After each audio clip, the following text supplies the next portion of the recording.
Hi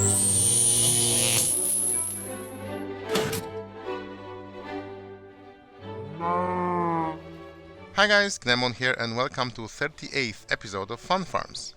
Today we definitely have not your standard mob farm. Honestly, I haven't seen anything like that as far as I remember, and for essentially being a zombie farm, that the way it works is rather surprising and unsettling. Just look at the final product. All of these drowned zombies here are actually not spawned naturally, but summoned in a very interesting way. You don't need to worry about the mob caps, nor you don't technically need to be here as a player to get them spawning. And all of that to get a reasonable and renewable source of this new metal, copper. The thing is, farming for zombies have never been useful. You could have used a spawned zombie here and there to convince the villagers to sell you stuff for $3.99 or for fun in a minigame or two, but overall efforts were typically made to minimize the zombie output of anything really, as such a trashy mob. This changes a little with 1.17. Drowned are the only renewable source of the new shiny copper, but obtaining drowned directly is a little pain in the butt. It's just so much easier to get them converted from regular zombies. Copper is actually quite an important resource, and not because it can be cut and stained to 32 different copper blocks with 4 shapes, 4 tints, and 2 levels of waxation along with some few other new blocks and items, but primarily because it's a metal. You can make like 69 items out of just iron, and like 420 other craftable items need iron in some shape or form because iron is a metal and it's been in the game forever. Gold is also a metal and it's maybe halfway done in terms of crafting what you need it for, but that includes bartering, so it's super useful. Give my access like 5-7 years and copper will have plenty more usage as it has right now. These are the reasons it's worth it now to invest your time and efforts in an effective copper farms. Before we start with zombies, let's briefly demonstrate why farming drowned directly is a bad idea. So I'm in a relatively normal ocean biome world, besides the lack of the bottom of it and random lava caves, but the point is that the only really hostile mob to spawn here is drowned, and despite all those potential spawning spaces, their spawning rate, as you can see, is really low. And they need to spawn in water, which will make them linger in it. So for farming purposes, it would be a relatively slow process. Spawning is way faster in rivers, but rivers are much rarer and smaller and gnarlier, so that's why we will be obtaining drowned from zombies, with the drawback that we won't be getting tridents or nautilus shells with that, but we still should be getting enough copper. Okay, so zombies can spawn naturally from a spawner or else. Natural spawning is fast, but this process will be limited by the mob cap, giving us a hard cap on the spawns needing to deal with creepers and skeletons, so I reckon that's not the cleanest possible method of getting the zombies. Spawner route is at first very slow, but unlike other mobs can be quote-unquote improved. And then we have or else. That's essentially what happens over here. But first the basics. Drown conversion. Drowning happens when a zombie is in water or any water block for 600 ticks or 30 seconds, and then it takes another 300 ticks for them to convert or 15 more seconds. The zombie needs to stay in water for the first 600 ticks, but can be outside of the water once it starts shaking. So for a very simple and boring method, you can just connect this kind of holding cell to a spawner, run on the clock, but there is actually a more elegant and functional way to do it, which I'll just show you right now. First of all, it doesn't matter where the water is. If a zombie is just feet down in the water, it won't drown. The fact the drowning line is 0.11 blocks below their eye line, so with a block in the upper portion of their body, you will drown it. However, zombies can also drown in flowing water. But if you have a stream flowing from the top block, only the 3 top water levels are actually good for drowning. And that's not because of some hard-coded drowning capacity of water, it's just on the 4th one the zombie has its mouth technically above the water.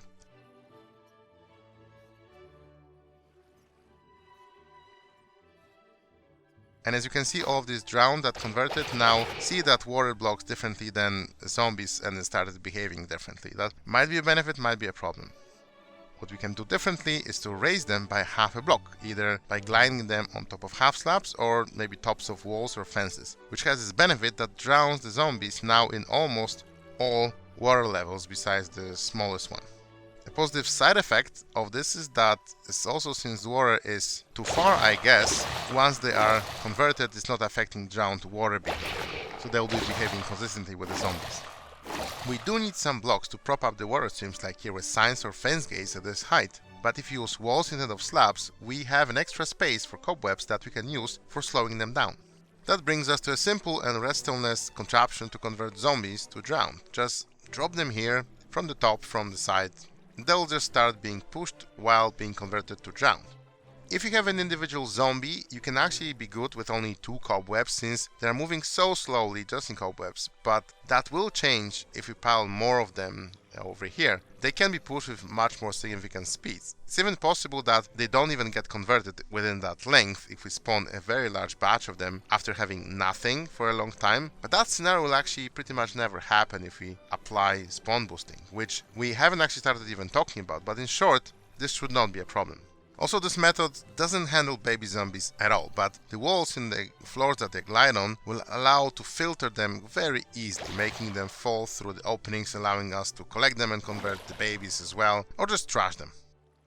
So here's a very simple and very easy to build drowned to zombie converter based on the zombie spawner. It does produce only as many zombies as spawner can produce, which is not much, but if that's the only option you got, I guess you can start with that. Spawners are almost always found inside the rock masses, so all those corridors you'd rather drill in stone rather than build up with tinted glass like I did. Normal zombies go through to here and babies just drop through the cracks and just get converted over here, but I would actually just honestly just recommend just dropping them on magma, just get rid of them. They are not worth it. Tinted glass is, I must admit, a very cool block to build dark contraptions, not just because you can see through them, what's going on, but also because of its unique name. I'm not kidding. In creative, when you are, for example, running a fill command or set block, which you should know if you do a lot of vanilla creative prototyping, just typing TI already gives you tinted glass as a default option, which is super convenient. It's way better than any other stained glasses, for example. But I digress. On the collection zone, you have several options. The simplest way would be just with carpets, hoppers, and just blocking the access with trapdoors. This is fine if you're attending the spawner actively, so no FKing, so no cramming prevention, and also baby zombies should be contained, just fine, but jockeys, not really, so they can still maybe go through the waters. But if they can go through, they can get to you through this gap, so you should better keep your eye on the game.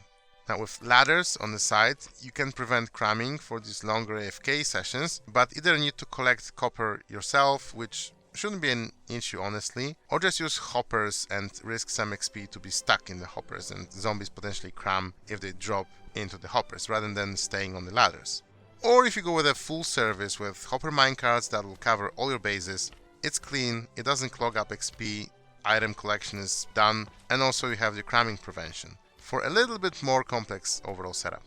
In general, with this contraption you'll get 48 ingots per hour. I got 1300 drops per hour, mostly junk like any other zombie spawner setup. It's just junk. Peeps, small update. I mean, it's a small change that makes actually a huge difference at the end of the day. Drowned copper rates were really poor. I mean, they were matching the other rare drops from other mobs, but as a viable income of copper, not really. Thankfully, Mojang has adjusted the drop rate in 1.17.1 to not only match Bedrock Edition levels, but also match the 4x4 to 9x9 crafting recipe changes. This has absolutely no effect on the actual final mechanics of the drowned farming, just makes making of these farms a little more reasonable. I've already recorded this video in 1.17.0, so I will just update the copper rates where applicable, but otherwise nothing is changing, so on with the rest of the video. So if that was your pinnacle of what you can do with zombies and drowned, that would really be really pathetic. Spawners allow to spawn in general about 500 mobs per hour, so that paired with the fact that copper is super rare draw from drowned anyways, will allow to make a few copper blocks per hour. But zombies, unlike any other mob, can be pimped up, and we can do that via reinforcement zombie spawning. So let's talk about it. Important disclaimer before we get started, like pretty much most really cool mechanics in this game, zombie reinforcement is only effective in hard difficulty. On any other difficulty, including normal, this just doesn't exist. Reinforcement mechanics gives all zombies, including husks, pigments, or drowned, a score that tells what is the percent chance that if attacked by any other living entity, which is cool because it doesn't have to be a player, what is the percentage of it trying to spawn another zombie. And if that spawn happens to be successful, the zombie will reduce its reinforcement score by 5 points. Each zombie have that score set to a random value between 0 and 10, meaning that each zombie could technically spawn 1 or 2 other zombies, with 1.5 being the average. However, with these, chances of that happening is very, very small. If the spawn zombie has a score from 5 to 10, it'll take about 13 attempts to spawn the first one, and then with a value between 0.5, so lowered by 5, another 40 attempts to spawn a second zombie. So in most real-life situations, these guys will pretty much never spawn anything. Odds aside, the spawning, even when it happens, is actually pretty odd as well. It does spawn in an 80 by 80 cube around the zombie, but it's not very even. To show it, I prepared a little demonstration showing what's what. Each attempt will select one of these 27 spawning zones around the zombie, with equal chances of selecting one of these zones. We've got 8 of those super large 33 by 33 by 33 cubes, 12 of those planes, and 6 of those wide lines of blocks, and a single spawning spot right in the middle where the zombie is standing. The thing is, the chance of hitting that space, which is 36,000 potential spawning spaces, versus hitting the line with only 33 spots, is identical. So rather obviously we'll be ignoring all of these, which is great, but even if you don't ignore it and build your contraption like underground and have a few unlit caves in that area, it's probably not going to affect your contraption a lot. 36,000 spawning spaces. As long as you check all the cardinal directions for spawning spaces, maybe up and down, you should be fine. Yet using this technique directly in the air gives that sense of perfection, this kind of like a purist survival maxing out scenario, without access to spectator or without need of digging this entire space out. But there's a little more to it.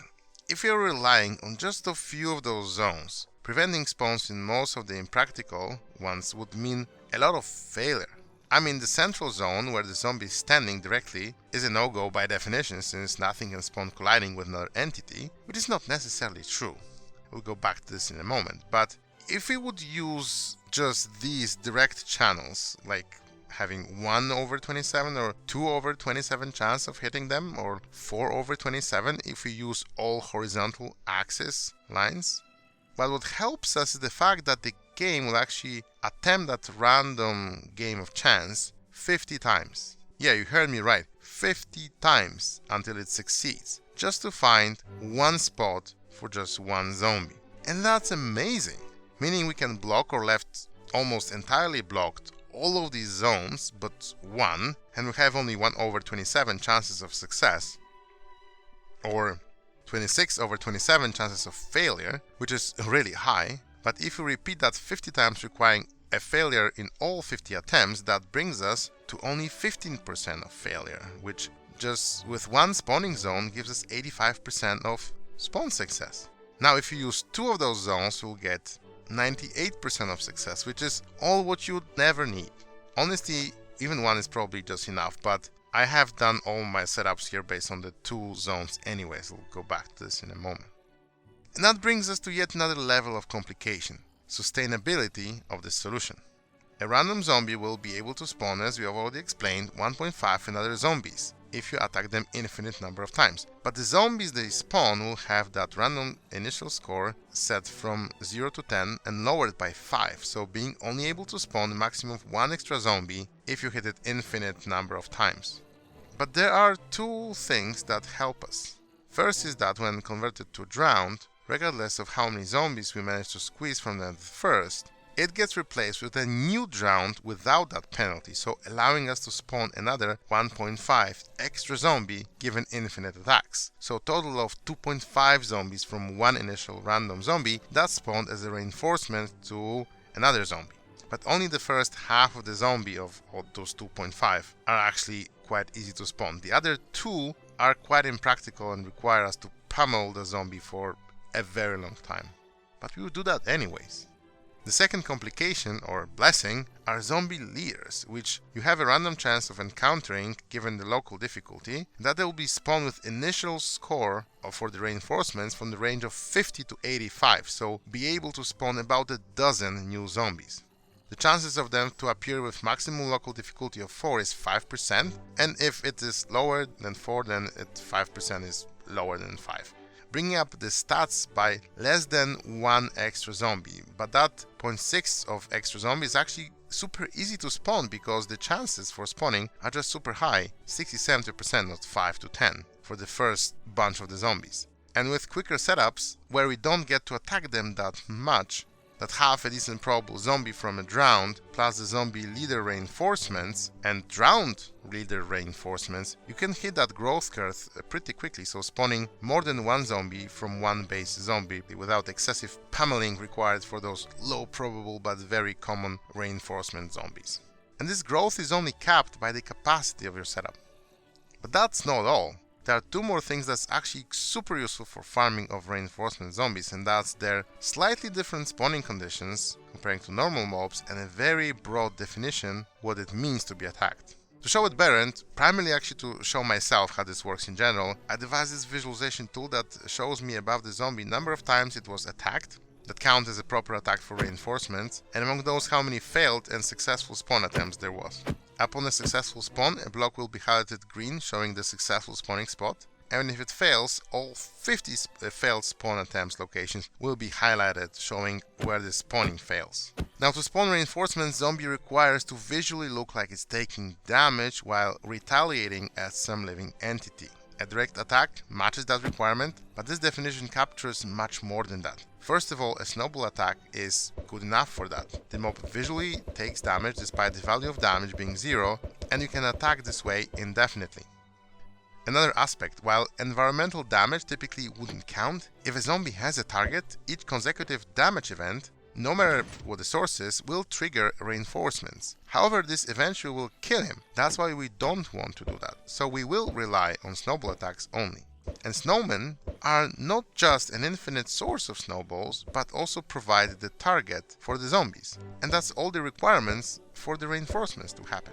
What is super important is that this definition doesn't require a player to be present. What's even funnier, the player has this 14 by 14 by 14 aura cube around them that prevent any reinforcement to spawn within it, so less players around, actually the better. You could even run this process without a player on a server through chunk loading, but you still need a player for copper drops, so that would be it.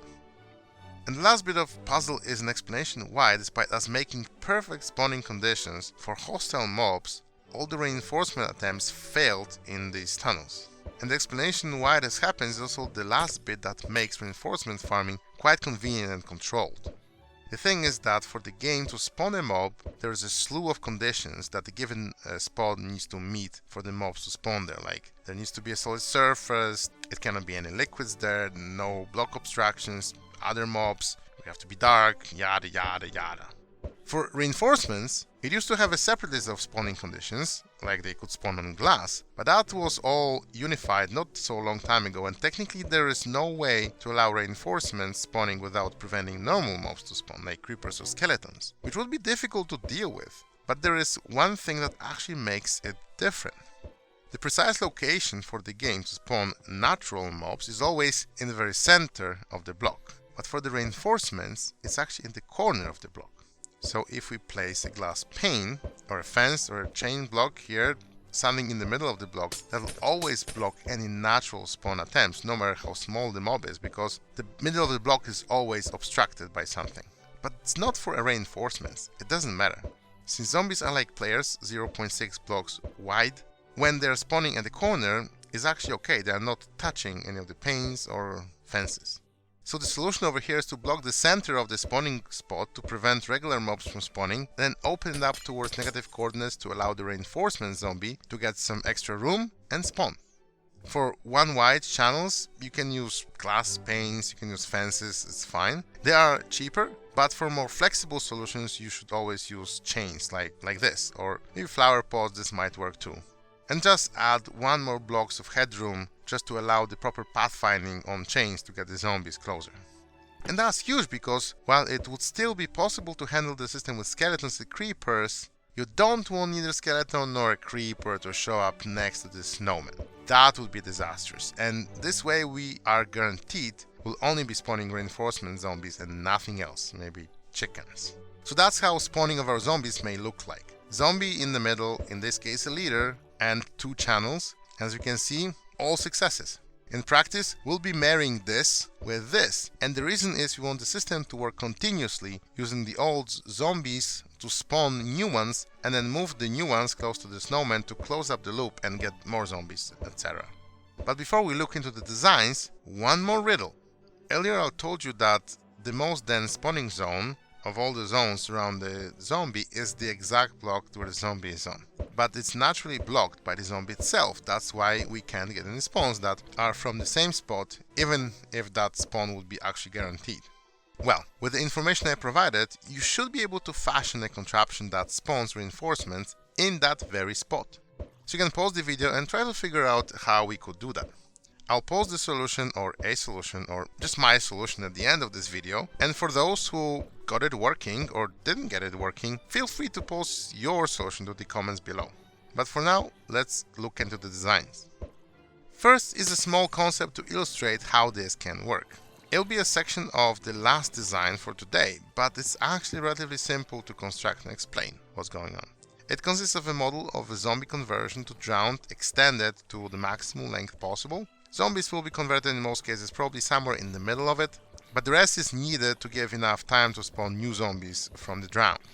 Zombies are kept back a little from the snow golems for 2 reasons. First is to limit their vision, so they only see the tiny section of the runway, and the reason is that once they acquire a target, they would stick to this as long as they can see it, and that's rather unwelcome here. The reason is we would prefer to switch the targets as often as possible to cover all the potential zombies that are coming in. Pummeling hundreds of shots in that one zombie that's very likely run out of its probabilities already is not really worth, and blocking the view is the only way to allow that.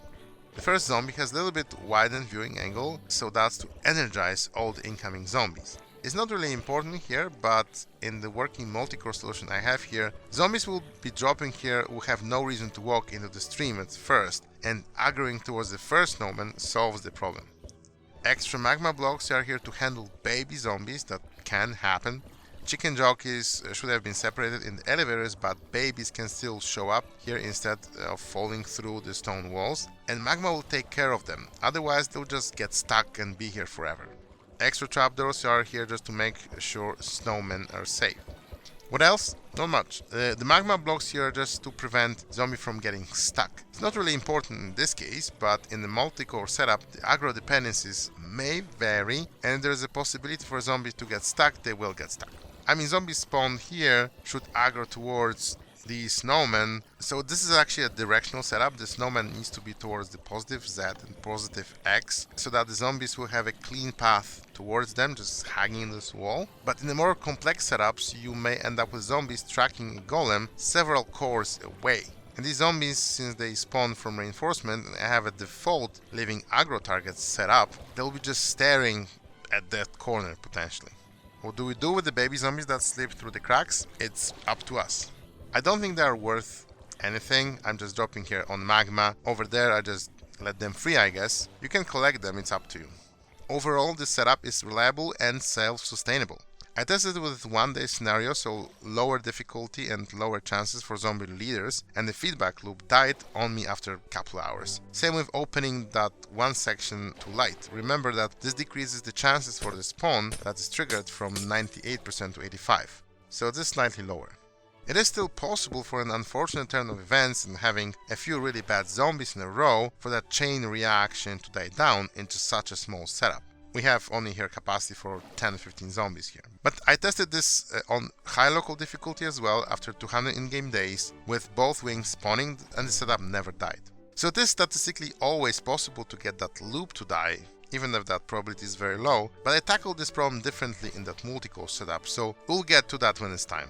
Now let's check how we use this method to pimp up our spawner.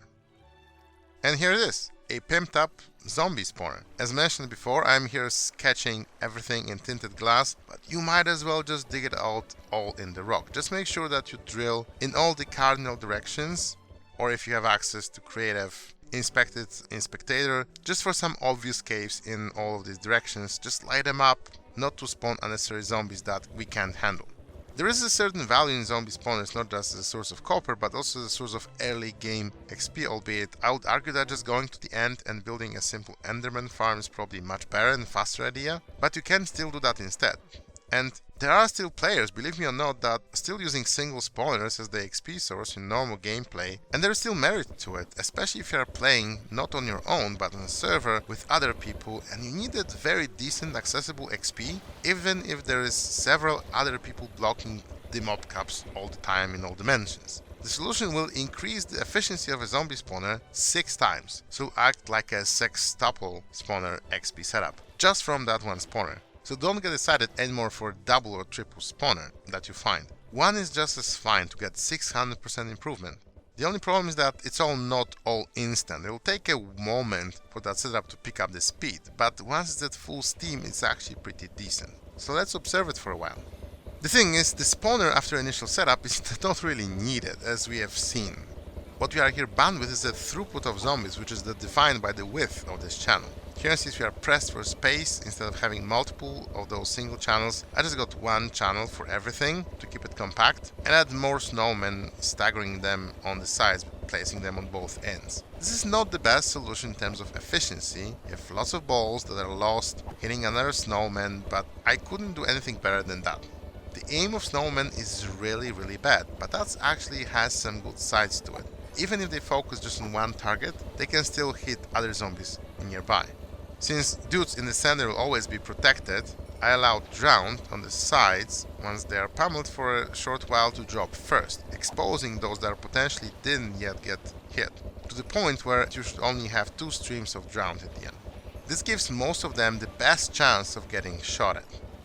I also added to my visualization information about effectiveness of a particular snowman, and the guys here at the flanks are not really that productive comparing to the ones in the middle, so if you like probably it's a little too many of them, I guess you know which one you can trim off and which ones had troubles hitting their targets. All in all, it turned out pretty good. At the bottom, drowned are collected and occasional baby falls into it as well, so you get an extra XP from them but no copper. I used magma for 2 reasons. One is if a particular zombie spawns with a better strength, especially baby zombies, unfortunately zombies spawn with variable stats, they will be able to fight the water currents, and that's no good. They might still fall in, but they might be just blocking the output for quite some time. Also, there still will be zombies that just didn't get shot all that much, and just didn't get selected, or maybe hit between 2 other dudes that got targeted first. And since all of them should be at full health, giving them a few ticks of damage and capturing some extra spawns might actually be beneficial. That's why I have carved here extra section for spawning, but clearly they are not that used comparing to the one above. But hey, it's free zombies. Both floors end up in the same place, and I used here a clever trick with scaffolding, creating one-way directional valve and allow pathfinding not to get confused too much for the zombies here up top. Scaffoldings are spawnable though, so I used buttons to prevent a natural spawning. On the other end, there's a similar situation for zombies to share the elevator and allowing zombies from the bottom to pass through the scaffolding. Sometimes some zombies will get confused and will be staying here on the chains, but they will be eventually pushed by other zombies, and mob caps is not something to be of worry here. All in all, I rerouted them around the spawner chamber. In my initial design, zombies were actually landing with the spawner, just using the spawner water streams to push them down, but that would often get the spawner quota over the limit and cancel spawner attempts. That's not that important, but just getting a few hundred extra zombies per hour, I would rather keep that.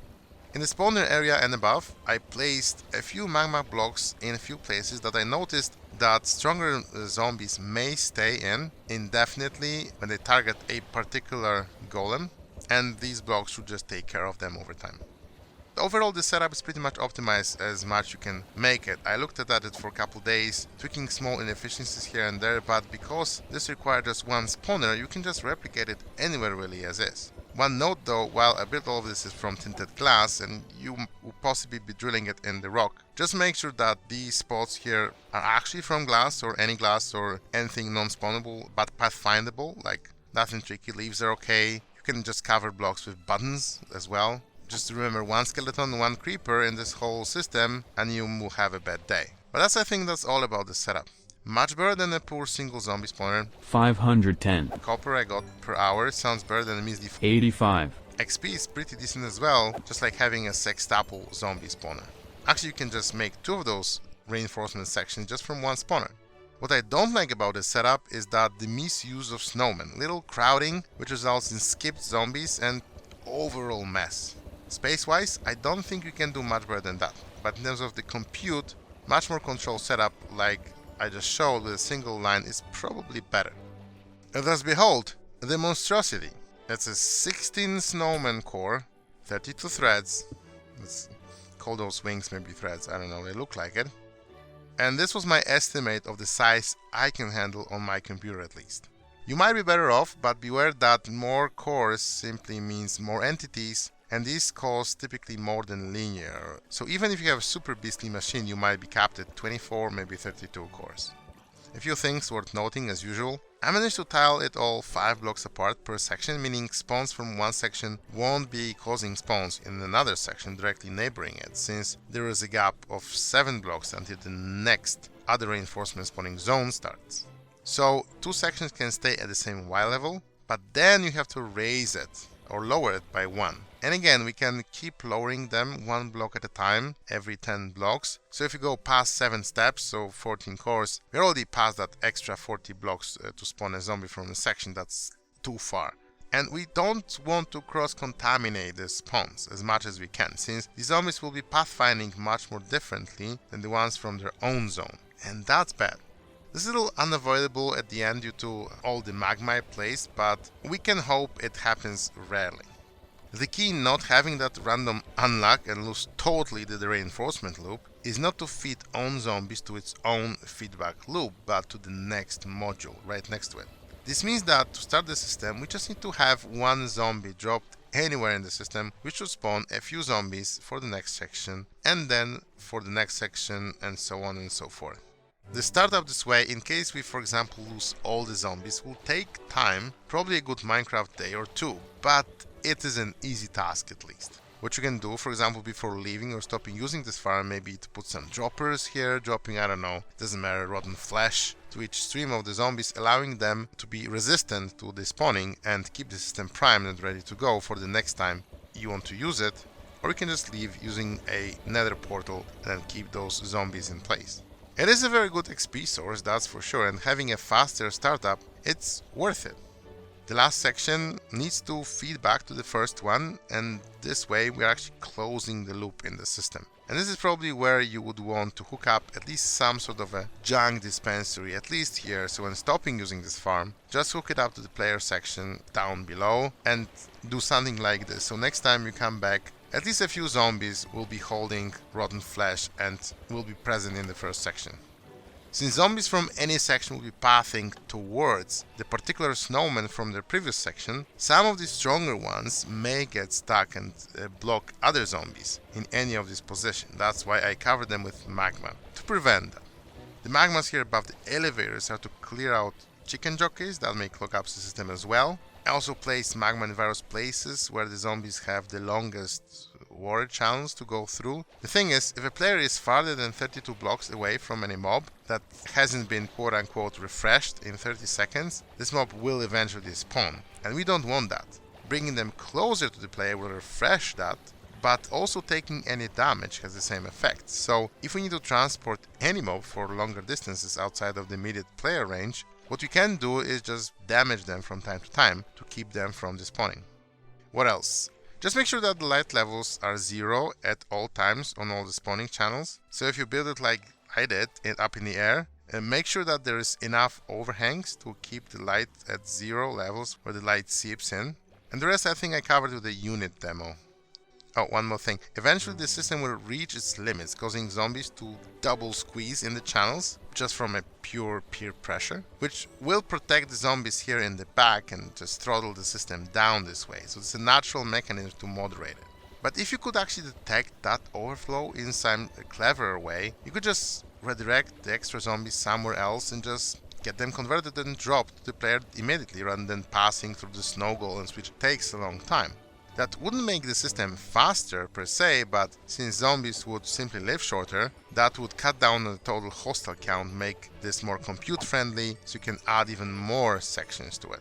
One thing for sure, converting that many zombies at once means that we'll have hundreds of them while using this farm, so do expect it behaving like a giant player-operated hostile mob switch for all the players in the overworld. And it's probably true with the Pimped zombie spawner as well, just for the pure number of mobs that we are generating. They all count towards the mob count.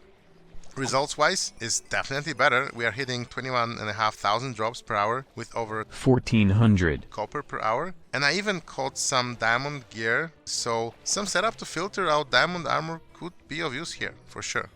And that brings us to the last important question. Is this a sign that the reinforcement mechanic is exploitative, since we have just proven that we can create an exponential growth based on that? Well, first of all, it is very slow. And it is very laggy as well, since we need to keep the zombies in the loop for a really long time. And for what we can do with it, decent XP but not matching other simpler concepts like an Enderman farm, and for actually decent amounts of copper, I don't think this creates an imbalance. Just look at it. Each zombie most of the times has a tiny chance to spawn another zombie when hit.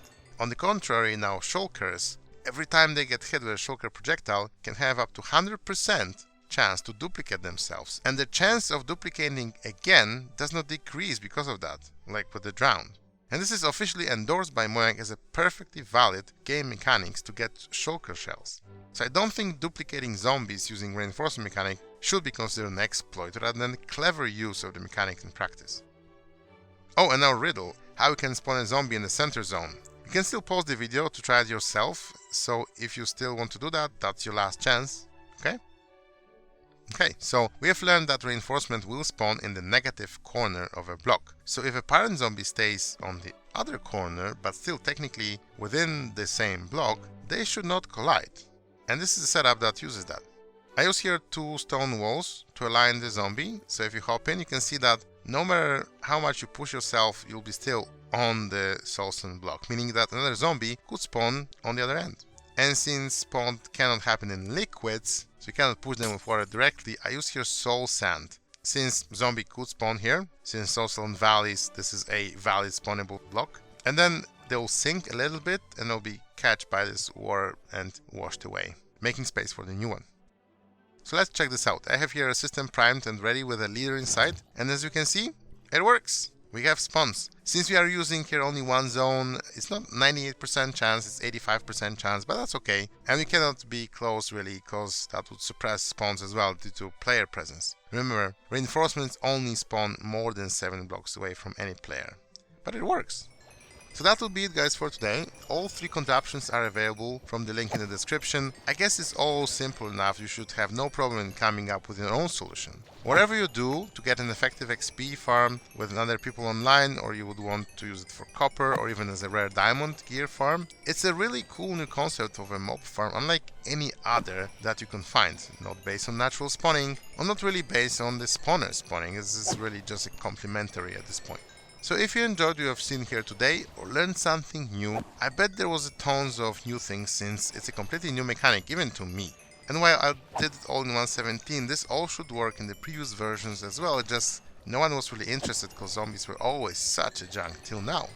Anyways, there are still junk mobs, nothing changed really too much with that. But if you did learn something out of it, don't forget to leave me a like, leave me a comment in the comment section below. Subscribe if you haven't subscribed already, and see you in the next one. Bye bye!